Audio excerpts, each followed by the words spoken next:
देखो ଶିଖରେ ଆପଣଙ୍କୁ ସ୍ୱାଗତ। ଆଜି ମୁଁ ଆପଣଙ୍କ ପାଇଁ ନେଇ ଆସିଛି ଦେଶ ବିଦେଶର 30ଟି ଗୁରୁତ୍ୱପୂର୍ଣ୍ଣ ଖବର। ନମ୍ବର 1, ଗତିଶକ୍ତି ମାଷ୍ଟର ପ୍ଲାନ୍ ଉନ୍ମୋଚନ କଲେ ପ୍ରଧାନମନ୍ତ୍ରୀ ମୋଦି। ଦେଶରେ ଥିବା ଅର୍ଥନୈତିକ ଜୋନ୍ଗୁଡ଼ିକର ମଲ୍ଟିମୋଡାଲ ସଂଯୋଗୀକରଣ ନିମନ୍ତେ କାଲି ପ୍ରଧାନମନ୍ତ୍ରୀ ନରେନ୍ଦ୍ର ମୋଦି ପିଏମ୍ ଗତିଶକ୍ତି ନ୍ୟାସନାଲ ମାଷ୍ଟର ପ୍ଲାନ୍ର ଶୁଭ ଉନ୍ମୋଚନ କରିଛନ୍ତି। କାଲି ପୂର୍ବାହ୍ନ 11ଟା ବେଳେ ନୂଆଦିଲ୍ଲୀର ପ୍ରଗତି ମଇଦାନରେ ପିଏମ୍ ଗତିଶକ୍ତିର ଉନ୍ମୋଚନ କାର୍ଯ୍ୟକ୍ରମରେ ଯୋଗଦେଇ ପ୍ରଧାନମନ୍ତ୍ରୀ ମୋଦି ଏହାର ସମୀକ୍ଷା କରିବା ସହ ସେଠାରେ ହେବାକୁ ଥିବା ନୂଆ ପ୍ରଦର୍ଶନୀ ପରିସରର ମଡେଲକୁ ମଧ୍ୟ ଦେଖିଥିଲେ। ପ୍ରାୟ 16ଟି କେନ୍ଦ୍ରୀୟ ମନ୍ତ୍ରଣାଳୟ ଏବଂ ବିଭାଗ ଦ୍ୱାରା ଆରମ୍ଭ ହୋଇଥିବା ଏହି ଭିତ୍ତିଭୂମିର ଯୋଜନାକୁ ପିଏମ୍ ଗତିଶକ୍ତି ଏକତ୍ର କରିବ ବୋଲି ଆଶା କରାଯାଉଛି। ଏହା ସର୍ବସାଧାରଣ ଏବଂ ବ୍ୟବସାୟିକ ସମ୍ପ୍ରଦାୟକୁ ଆଗାମୀ ପ୍ରକଳ୍ପ, ଅନ୍ୟାନ୍ୟ ବାଣିଜ୍ୟିକ ନାଭିଚକ୍ର ଶିଳ୍ପ ଅଞ୍ଚଳ ଏବଂ ପାରିପାର୍ଶ୍ୱିକ ପରିସ୍ଥିତି ସମ୍ବନ୍ଧରେ ସୂଚନା ଦେବ। ନମ୍ବର 2, 2ରୁ 18 ବର୍ଷ ପିଲାଙ୍କୁ ନଭେମ୍ବରରୁ ମିଳିବ କୋଭିଡ୍ ଟିକା। 2ରୁ 18 ବର୍ଷ ମଧ୍ୟରେ ଥିବା ପିଲାମାନଙ୍କୁ ଆସନ୍ତା ନଭେମ୍ବର ମାସରୁ କୋଭିଡ୍ ଟିକା ପ୍ରଦାନ କରାଯିବ। 2ରୁ 18 ବର୍ଷ ବୟସ ମଧ୍ୟରେ ପିଲାମାନଙ୍କ ପାଇଁ କୋଭିଡ୍ ଟିକା କୋଭ୍ୟାକ୍ସିନକୁ ସରକାର ବୁଧବାର ଆନୁଷ୍ଠାନିକ ଭାବେ ଅନୁମୋଦନ ପ୍ରଦାନ କରିଥିଲେ। ଆସନ୍ତା ନଭେମ୍ବର ଦ୍ୱିତୀୟ ସପ୍ତାହରୁ ଆରମ୍ଭ ହେବାକୁ ଥିବା ଏହି ଶିଶୁ ଟିକାକରଣ କାର୍ଯ୍ୟକ୍ରମରେ ଗୁରୁତର ରୋଗରେ ପୀଡ଼ିତ ଥିବା ଓ ଇମ୍ୟୁନିଟି ଦୁର୍ବଳ ଥିବା ଶିଶୁମାନଙ୍କୁ ପ୍ରାଥମିକତା ପ୍ରଦାନ କରାଯିବ ବୋଲି ଜାଣିବାକୁ ମିଳିଛି। ଟିକାକରଣରେ ପିଲାମାନଙ୍କୁ 2 ଡୋଜ୍ କୋଭ୍ୟାକ୍ସିନ୍ ଦିଆଯିବ ଏବଂ ପ୍ରଥମ ଓ ଦ୍ୱିତୀୟ ଡୋଜ୍ ମଧ୍ୟରେ 28 ଦିନର ବ୍ୟବଧାନ ରହିବ। ଏ ସମ୍ପର୍କରେ ସୂଚନା ଦେଇ ସ୍ୱାସ୍ଥ୍ୟ ମନ୍ତ୍ରଣାଳୟର ଜୈନିକ ବରିଷ୍ଠ ଅଧିକାରୀ କହିଛନ୍ତି ଯେ ପିଲାମାନଙ୍କ ପାଇଁ କୋଭିଡ୍-19 ଟିକାକରଣ ଡ୍ରାଇଭ୍ ନଭେମ୍ବର ଦ୍ୱିତୀୟାର୍ଦ୍ଧରୁ ଆରମ୍ଭ ହେବାର ସମ୍ଭାବନା ଅଛି।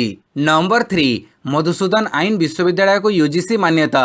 କଟକ ସ୍ଥିତ ମଧୁସୂଦନ ଆଇନ ବିଶ୍ୱବିଦ୍ୟାଳୟକୁ ୟୁନିଭର୍ସିଟି ଗ୍ରାଣ୍ଟ କମିଶନ ବିଶ୍ୱବିଦ୍ୟାଳୟ ମାନ୍ୟତା ଦେବ ସହ ବିଶ୍ୱବିଦ୍ୟାଳୟ ତାଲିକାରେ ଅନ୍ତର୍ଭୁକ୍ତ କରିଛି ବୋଲି ଟ୍ୱିଟ୍ କରି କେନ୍ଦ୍ର ଶିକ୍ଷା, ଦକ୍ଷତା ବିକାଶ ଏବଂ ଉଦ୍ୟମିତା ମନ୍ତ୍ରୀ ଧର୍ମେନ୍ଦ୍ର ପ୍ରଧାନ ସୂଚନା ଦେଇଛନ୍ତି। ଶ୍ରୀ ପ୍ରଧାନ ଟ୍ୱିଟ୍ କରିଛନ୍ତି ଯେ କଟକ ସ୍ଥିତ ମଧୁସୂଦନ ଆଇନ ବିଶ୍ୱବିଦ୍ୟାଳୟକୁ ୟୁଜିସି ଅଧିନିୟମ 1956 ଧାରା 2F ଅନୁଯାୟୀ ୟୁନିଭର୍ସିଟି ଗ୍ରାଣ୍ଟ କମିଶନ ବିଶ୍ୱବିଦ୍ୟାଳୟର ମାନ୍ୟତା ଦେବା ସହ ବିଶ୍ୱବିଦ୍ୟାଳୟ ତାଲିକାରେ ଅନ୍ତର୍ଭୁକ୍ତ କରିଛି। ୟୁଜିସି ଅଧିନିୟମ 1956 ଧାରା 12B ଅନୁସାରେ ଏହି ବିଶ୍ୱବିଦ୍ୟାଳୟ ଖୁବ୍ ଶୀଘ୍ର କେନ୍ଦ୍ରୀୟ ଅନୁଦାନ ପାଇବ। ନମ୍ବର 4, ଲକ୍ଷ୍ମୀପୁର ହିଂସା, ବିଚାର ବିଭାଗୀୟ ତଦନ୍ତ ଦାବି କଲା କଂଗ୍ରେସ। ଉତ୍ତରପ୍ରଦେଶର ଲକ୍ଷ୍ମୀପୁର ଖେରିଠାରେ ଘଟିଥିବା ହିଂସା ଘଟଣାକୁ ନେଇ କଂଗ୍ରେସର ଏକ ପ୍ରତିନିଧି ଦଳ ବୁଧବାର ରାଷ୍ଟ୍ରପତି ରାମନାଥ କୋବିନ୍ଦଙ୍କୁ ଭେଟିଛନ୍ତି। ଦଳର ସଭାପତି ରାହୁଲ ଗାନ୍ଧୀଙ୍କ ନେତୃତ୍ୱରେ ଯାଇଥିବା ଏହି ପ୍ରତିନିଧି ଦଳ ଲକ୍ଷ୍ମୀପୁର ଖେରି ହିଂସା ଘଟଣାକୁ ନେଇ ରାଷ୍ଟ୍ରପତିଙ୍କୁ ଏକ ସ୍ମାରକପତ୍ର ପ୍ରଦାନ କରିଛନ୍ତି। ରାଷ୍ଟ୍ରପତିଙ୍କୁ ଭେଟିବା ପରେ ସାମ୍ବାଦିକଙ୍କ ନିକଟରେ ପ୍ରକାଶ କରି ପ୍ରିୟଙ୍କା ଗାନ୍ଧୀ କହିଛନ୍ତି, ଏହି ଘଟଣାରେ ଅଭିଯୁକ୍ତଙ୍କ ବାପା ଜଣେ କେନ୍ଦ୍ର ଗୃହ ବିଭାଗ ରାଷ୍ଟ୍ରମନ୍ତ୍ରୀ ହୋଇଥିବାରୁ ନିରପେକ୍ଷ ତଦନ୍ତ ପାଇଁ ତାଙ୍କୁ ପଦବୀରୁ ହଟାଯିବାର ଆବଶ୍ୟକତା ରହିଛି। ସେହିଭଳି କଂଗ୍ରେସର ପ୍ରତିନିଧି ଦଳ ଏହି ଘଟଣାର ତଦନ୍ତ ସୁପ୍ରିମକୋର୍ଟର 2 ଜଣ କାର୍ଯ୍ୟରତ ବିଚାରପତିଙ୍କ ଦ୍ୱାରା କରାଇବାକୁ ଦାବି କରିଛନ୍ତି। ଏହି ପ୍ରସଙ୍ଗରେ ସରକାରଙ୍କ ସହିତ ଆଲୋଚନା କରିବାକୁ ରାଷ୍ଟ୍ରପତି ସେମାନଙ୍କୁ ପ୍ରତିଶ୍ରୁତି ଦେଇଛନ୍ତି। ପାଣିପାଗ ସୂଚନା, ରାଜ୍ୟରୁ ଫେରୁଛି ମୌସୁମୀ, 4 ଜିଲ୍ଲାରେ ବର୍ଷା ସମ୍ଭାବନା। ରାଜ୍ୟରୁ ଦକ୍ଷିଣ ପଶ୍ଚିମ ମୌସୁମୀ ବାୟୁର ପ୍ରତ୍ୟାହାର ପ୍ରକ୍ରିୟା ଜାରି ରହିଛି। ଗତକାଲି 12 ଅକ୍ଟୋବର ସୁଦ୍ଧା ରାଜ୍ୟର 11ଟି ଜିଲ୍ଲାରୁ ଦକ୍ଷିଣ ପଶ୍ଚିମ ମୌସୁମୀ ବାୟୁ ସମ୍ପୂର୍ଣ୍ଣ ରୂପେ ପ୍ରତ୍ୟାହାର ହୋଇସାରିଥିବା ବେଳେ କାଲି 2ଟି ଜିଲ୍ଲାର ଅଧିକାଂଶ ଅଞ୍ଚଳରୁ ଓ 6ଟି ଜିଲ୍ଲାର କେତେକ ଅଞ୍ଚଳରୁ ପ୍ରତ୍ୟାହାର ପ୍ରକ୍ରିୟା ଜାରି ରହିଛି। ଅବଶିଷ୍ଟ ଉପକୂଳବର୍ତ୍ତୀ 11ଟି ଜିଲ୍ଲାରୁ ମୌସୁମୀର ପ୍ରତ୍ୟାବର୍ତ୍ତନ ଆରମ୍ଭ ହୋଇନଥିଲେ ସୁଦ୍ଧା ଆଜି ସୁଦ୍ଧା ମୌସୁମୀ ବାୟୁର ପ୍ରତ୍ୟାହାର ପ୍ରକ୍ରିୟା ଆରମ୍ଭ ହୋଇଯିବ ବୋଲି ଭୁବନେଶ୍ୱର ସ୍ଥିତ ଆଞ୍ଚଳିକ ପାଣିପାଗ ବିଜ୍ଞାନ କେନ୍ଦ୍ର ପକ୍ଷରୁ କୁହାଯାଇଛି।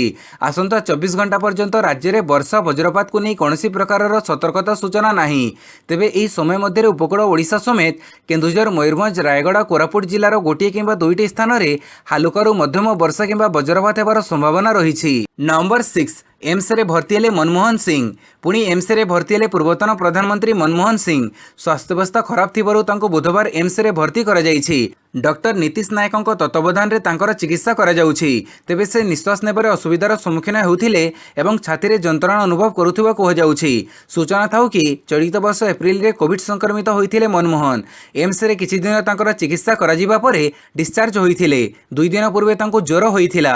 ନିଶ୍ୱାସ ପ୍ରଶ୍ୱାସ ନେବାରେ ସେ କଷ୍ଟ ଅନୁଭବ କରୁଥିଲେ। ଡାକ୍ତରଙ୍କ ପରାମର୍ଶ କ୍ରମେ ତାଙ୍କୁ ଏମ୍ସରେ ଭର୍ତ୍ତି କରାଯାଇଛି। ନମ୍ବର 7, ଓଡ଼ିଶାର 6 ସ୍ୱାଧୀନତା ସଂଗ୍ରାମୀଙ୍କ ନାଁରେ ଉନ୍ମୋଚନ ହେଲା ସ୍ୱତନ୍ତ୍ର ଡାକ ଲଫାଫା। ଡାକ ସପ୍ତାହ ପାଳନ ଅବସରରେ କାଲି ଓଡ଼ିଶାର 6 ଜଣ ସ୍ୱାଧୀନତା ସଂଗ୍ରାମୀଙ୍କ ନାଁରେ ସ୍ୱତନ୍ତ୍ର ଡାକ ଲଫାଫା ଉନ୍ମୋଚିତ ହୋଇଛି। ଆଜାଦୀ କା ଅମୃତ ମହୋତ୍ସବ ପାଳନ ଅବସରରେ 2 କେନ୍ଦ୍ରମନ୍ତ୍ରୀ ଅଶ୍ୱିନୀ ବୈଷ୍ଣବ ଓ ଧର୍ମେନ୍ଦ୍ର ପ୍ରଧାନ ଏହି ସ୍ୱତନ୍ତ୍ର ଡାକ ଲଫାଫାକୁ ଉନ୍ମୋଚନ କରିଛନ୍ତି। ପରେ 2 ମନ୍ତ୍ରୀ ସ୍ୱାଧୀନତା ସଂଗ୍ରାମୀଙ୍କ ଦାୟାଦ ଓ ପରିବାର ସଦସ୍ୟଙ୍କ ସହ କଥା ହୋଇଛନ୍ତି। ଓଡ଼ିଶା ମାଟିର ମହାନ ସ୍ୱାଧୀନତା ସଂଗ୍ରାମୀ ଶହୀଦ ଜୟୀରାଜ ଗୁରୁ, ବକ୍ସି ଜଗବନ୍ଧୁ, ଚକରା ବିଷୋଇ, ଚାଖି ଖୁଣ୍ଟିଆ ଶହୀଦ ବାଜି ରାଉତ ଓ ପାର୍ବତୀ ଗିରିଙ୍କ ସ୍ମୃତିରେ ଉନ୍ମୋଚିତ ହୋଇଛି ଲଫାଫା। ନମ୍ବର 8, ओडिशा हाइकोर्ट रे आउ 3 नुआ विचारपति सुप्रीमकोर्ट कॉलेजियम सुपारिश आधार रे राष्ट्रपति रामनाथ कोविंद काली ओडिशा हाइकोर्ट रे आउ 3 जण नुआ विचारपति को नियुक्ति देइछंती। एही 3 नुआ विचारपति नियुक्त परे ओडिशा हाइकोर्ट रे मुख्य विचारपति को मिसई मोट 17 जण विचारपति हेबे। काली केंद्र आईन और न्याय मंत्रालय पक्षरु जारी विज्ञप्ति अनुसार एडवोकेट मुरंगांग शेखर साहू, जुडिशियल ऑफिसर राधाकांत पटनायक और शशिकांत मिश्र को सेमानकर वरिष्ठता भित्तिरे ओडिशा हाइकोर्ट रो विचारपति भाव नियुक्ति दिया जाइछि। सुप्रीमकोर्ट कॉलेजियम गत सेप्टेम्बर 29 तारिख में ओडिशा हाइकोर्ट रे विचारपति पदवी पाई ए व्यक्ति मानक नाम सुपारिश करथिले। नंबर 9 नीट बातिल दाबी नवीन को स्टालिन को चिठी देले कानिमोझी। चलित वर्ष नीट परीक्षा बातिल दाबी रे प्रधानमंत्री नरेंद्र मोदी को चिठी लिखि अनुरोध करिथिबा डीएमके नेता तथा तमिलनाडु मुख्यमंत्री एमके स्टालिन ए प्रसंग में अन्य राजनीतिक दलर सहयोग लोड़िछंती। डीएमके संसदीय दल उपनेता कानिमोझी करुणानिधि काली पूर्वाह्न नवीन निवास रे मुख्यमंत्री नवीन पट्टनायक को भेटी स्टालिन को चिठी प्रदान करने सह केंद्र सरकार उपर चाप सृष्टि निमंते अनुरोध करिछंती। स्टालिन एबे एही प्रसंग में समस्त राज्यर मुख्यमंत्री को चिठी लिखिथिबा बेले दलर नेता मानक विभिन्न राजनीतिक दलर मुख्यों निकट को पठे केंद्र सरकार उपर चलित वर्ष नीट परीक्षा बातिल निमंते चाप पकेबाको अनुरोध करिसंती। एही क्रम में कानिमोझी काली पूर्वाह्न नवीन निवास रे मुख्यमंत्री नवीन पट्टनायक को भेटिछंती। नंबर 10 केंद्र सरकार को अंधार चिंता कोयला खनि रे केंद्र मंत्री कोयला संकट जनित ब्लैकआउट चिंता नहीं चड़क पड़ा पर तत्पर होइछि केंद्र। काली केंद्र कोयला मंत्री प्रहलाद जोशी छत्तीसगढ़ कोरबा जिलार दीपका कोयला खनि परिदर्शन करिसंती। सेठारे त्वरान्वित बेगरे कोयला उत्पादन वृद्धि करने को अधिकारी मानक अनुरोध करिसंती। भारतर अन्यतम एही बृहत्तम कोयला खनि को गस्त नहीं केंद्रमंत्री ट्वीट करी सूचना देइछंती। नंबर 11 ब्रिटेन रो निष्पत्ति पर भारत हटेला 10 दिन संगरोध नियम। ब्रिटेन रो निष्पत्ति पर नरमिला भारत टीका नहीं भारतीय यात्री ब्रिटेन रे 10 दिनिया संगरोध नियम को रद्द करने पर वर्तमान भारत मध्य निष्पत्ति परिवर्तन करिछि। ब्रिटेन रो आसुथिबा यात्री मानक पई अक्टोबर 1 रे जारी होइतिबा नूतन ट्रैवल एडवाइजरी मध्य भारत प्रत्याहार करि नेछि। अर्थात ब्रिटेन रो आसुथिबा यात्री मानक आउ 10 दिन भारत रे संगरोध रे रहिबार आवश्यकता नाही। वर्तमान केवल फेब्रुआरी 17 रे जारी कर जाइतिबा नियम ब्रिटेन रो आसुथिबा यात्री मानक पई प्रযোज्य हेबो। नंबर 12 2023 रे नुआ प्रगति मैदान रे हेबो G20 विश्व सम्मेलनी कहिले पीयूष गोयल। आसंता 2023 रे नुआ प्रगति मैदान रे आयोजन हेबो G20 विश्व सम्मेलनी। काली ए संपर्क में सूचना देइछंती केंद्र मंत्री पीयूष गोयल। प्रधानमंत्री गतिशक्ति नेशनल मास्टर प्लान विभिन्न विकास योजना को आगो को भी दिग जोगेइबो एवं यह पुंजी विनियोग को मध्य उत्साहित करिवो। प्रधानमंत्री नरेंद्र मोदी प्रगति मैदान रे थिबा नुआ प्रदर्शनी कॉम्प्लेक्स को उद्घाटन करथिले। नवेम्बर 14 रु 27 जाए एठारे IITF रो प्रदर्शनी कार्यक्रम हेबो। यासो से गति मिशन शक्ति योजनार मध्य शुभारंभ करिसंती। या परे पीयूष गोयल एपरि सूचना देइछंती। नंबर 13 आज भारत अमेरिका आर्थिक सहयोग शिखर बैठक। आज अर्थमंत्री निर्मला सीतारमण अमेरिकार अर्थमंत्री जैनेट एलेन को साक्षात करिवार कार्यक्रम रही। अर्थमंत्री सीतारमण एक सप्ताह धरी अमेरिका गस्तरे अछंती। भारत अमेरिका आर्थिक अर्थनैतिक सहयोग शिखर बैठक में उभय देशर वैदेशिक मंत्री मध्य आलोचना हेबो। यह अष्टम भारत अमेरिका आर्थिक अर्थनैतिक सहयोग बैठक हेबो। एथिरे अमेरिका फेडरल रिजर्वर परिचालना बोर्ड अध्यक्ष जेरोम पावेल, अर्थमंत्री निर्मला सीतारमण और reserve bank governor Shaktikanta Das अंशग्रहण करिवे। अर्थमंत्री G20 शिखर बैठक में जोगदेवार कार्यसूची रही। एही समय से पुंजी निवेशकारी मानक सह एक गोल टेबुल बैठक में जोग देवे। नंबर 14 राज्य कांग्रेस भवन रे व्यापक भंगारुजा। राज्य कांग्रेस भवन रे व्यापक भंगारुजा होईछि। युव कांग्रेस ऑफिस ताला भांगी किछि युवक ऑफिस भितरे पसी भंगारुजा करिसंती। ऑफिस भितरे थिबा आसबाबपत्र भंगारुजा होई पड़िछि। लक्षाधिक टंकार जिनिसपत्र नष्ट होई जाइछि। समस्त जिनिस भांगी एणेतेणे बिछाड़ी होई पड़िछि। सूचना अनुसार सकाळ 6टा समय घटना घटिथिबा जणा पड़ुछि।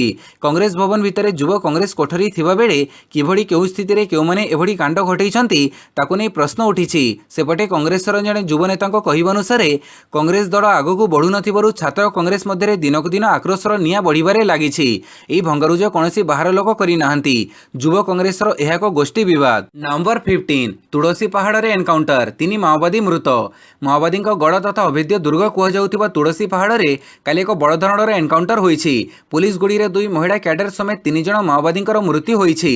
मृतकଙ୍କ परिचय मिली नथिबा बेले सेमाने Andhra Odisha border special zonal committee सदस्य बोली कहजाउछि। मृतक माने यूनिफॉर्म रे रहिबस अत्याधुनिक SLR और इंसास राइफल व्यवहार करुथिबारु सेमाने SCM किंबा चतुर्थ रैंकर बोली अनुमान करुछि पुलिस। एही घटना पर माओ संगठन को सख्त धक्का लागिथिबा बेले पुलिस पई एहा बड़ सफलता बोली कहिसंती पुलिस डीजी अभय। नंबर 16 महंगा माड़रू निस्तार नाही पुणी बढ़िला CNG और PNG दाम। महंगा माड़ू लोकों को निस्तार मिलूनी। क्रमगत 7 दिन बढ़िबा परे काली पेट्रोल और डीजेल दर स्थिर रही तथापि यार दाम रेकर्ड स्तर में पहुंची जाइछि। लोक मैंने वर्धित दर को नहीं आउटुपाउटु होता बेले काली दिल्ली में सीएनजी और पीएनजी दाम बढ़ी।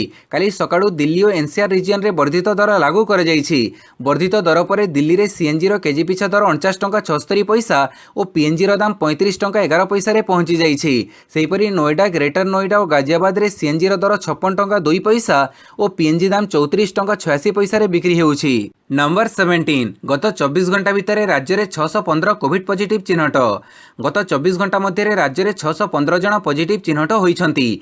अनुगुल 4, बालेश्वर 12, भद्रक 7, बरगढ़ 3, बौद्धरू जड़े, कटक 72, ढेंकानाल जड़े, गंजाम 3, जगतसिंहपुर 8, जाजपुर 9, झारसुगुड़ा 2, केन्द्रापड़ा 10, केन्दुझर 3, कोरापुट 4, मयूरभंज 28, नयगढ़ 3, नुआपड़ा 3, पुरी 15, रायगढ़ जड़े, संबलपुर 19 और सुंदरगढ़ 8 जन पॉजिटिव चिन्हट होइछंती। समग्र देश में 24 घंटा मध्य 15,823 नूतन संक्रमण और 226 मृत्यु रेकर्ड कर जाइछि। नंबर 18 सीमा आरपटे चाइनार निर्माण जारी। 1 किलोमीटर दूर में ठाब है कंक्रीट ढांचा। भारत चीन मध्य सद्य अनुष्ठित सामरिक स्तरीय कथबार्ता विफल होता बेले चीन प्रकृत नियंत्रण रेखा निकट में तार निर्माण कार्य जारी रखी। एक सूत्रु कहुଯାଇଛି जे एलएसी निकट में चीन विपुल संख्यार सैन्य युद्ध सरंजाम ठूड़ कर लगी। एलएसी ठारू 1 किलोमीटर दूर में चीन कंक्रीट निर्माण कर लक्ष्य कर चीन सीमांत तार सैन्य युद्धास्त्र को स्थायी भाव में रखा योजना कर स्पष्ट होईछि। पूर्वर लद्दाखरू अरुणाचल प्रदेश पर्यंत एलएसी निकट में चीन तार एकाधिक विमान घाटी निर्माण कर सहित सेठारे लड़ुआ विमान मुतयन कर सारी। चीन एभली कार्यकलाप भारत पर पुणी चिंतार कारण होईछि।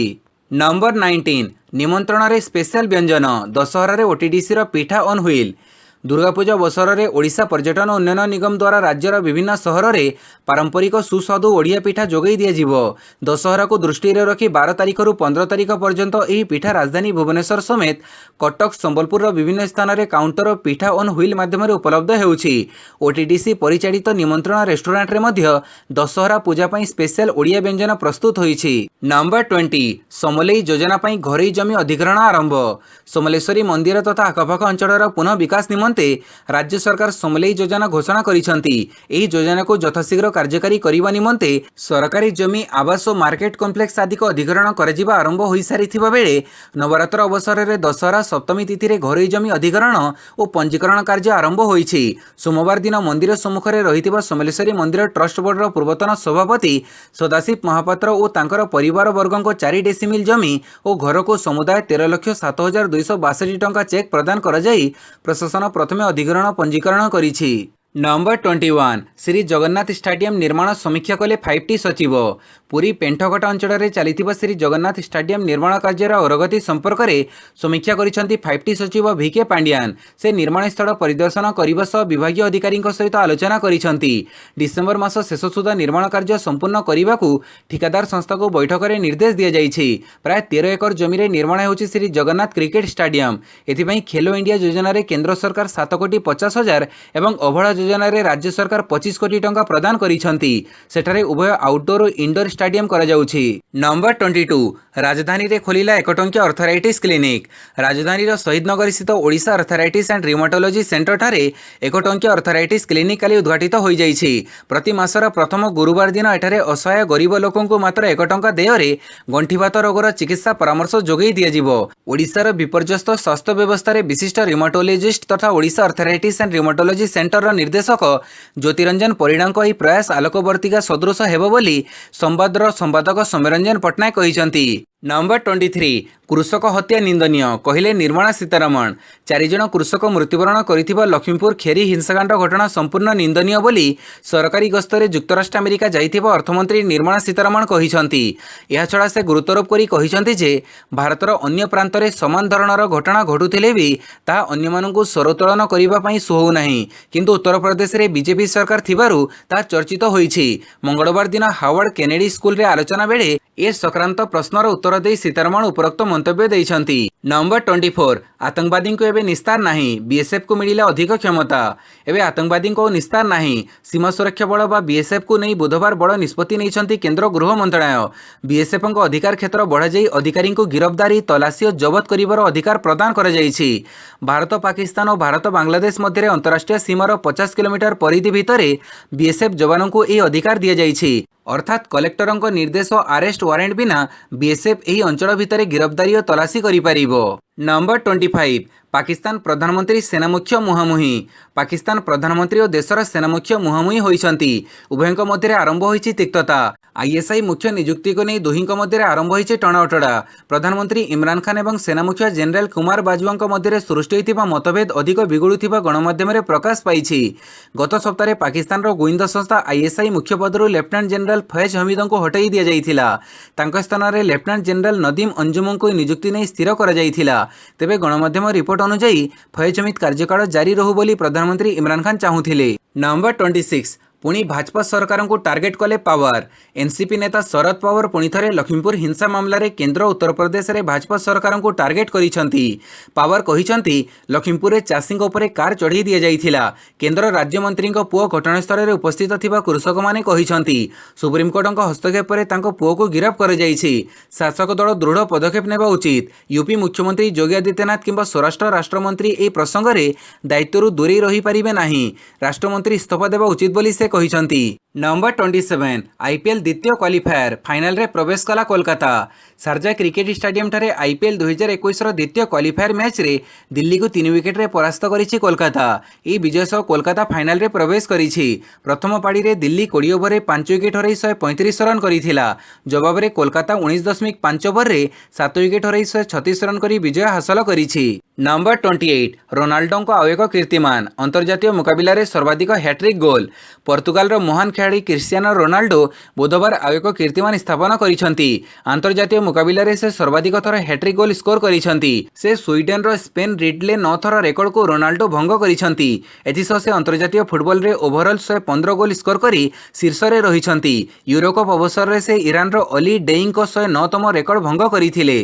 फीफा विश्वकप योग्यता पर्याय मुकाबिला रे पोर्तुगाल 5-0 गोल रे लक्समबर्ग को परास्त करिथिला। ई विजय सह पोर्तुगाल ग्रुप 2 रे द्वितीय स्थान को उन्नीत होइछि।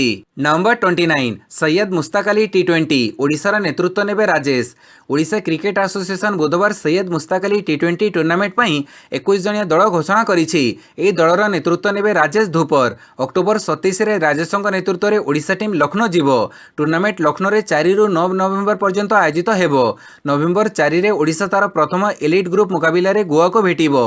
या परे 5 रे तमिलनाडु को, 6 रे महाराष्ट्र को, 8 रे पंजाब को एवं 9 रे पुडुचेरी को भेटिबो। नंबर 30 टी20 क्रिकेट विश्वकप पई टीम इंडिया नुआ जर्सी। काली बीसीसीआई उन्मोचन करिछि भारतीय क्रिकेट दलर नुआ जर्सी। ए जर्सी पिंधि भारतीय खेलाड़ी माने टी20 विश्वकप क्रिकेट प्रतियोगिता रे नजर आसिबे। नुआ जर्सी किट को बिलियन चेयर्स जर्सी भावे नामित कर जाइछि। बीसीसीआई रे एक ट्वीट रे क्रिकेटर केएल राहुल, रोहित शर्मा, विराट कोहली, रविंद्र जाडेजा और जसप्रीत बुमराह को नुआ जर्सी पिंधिबार देखिबा को मिलिछि। ऑफिशियल किट प्रायोजक एमपीएल स्पोर्ट्स द्वारा ए जर्सी को लॉन्च कर जाइछि। भिडियोटी को संपूर्ण देखिथिबारु बहुत बहुत धन्यवाद।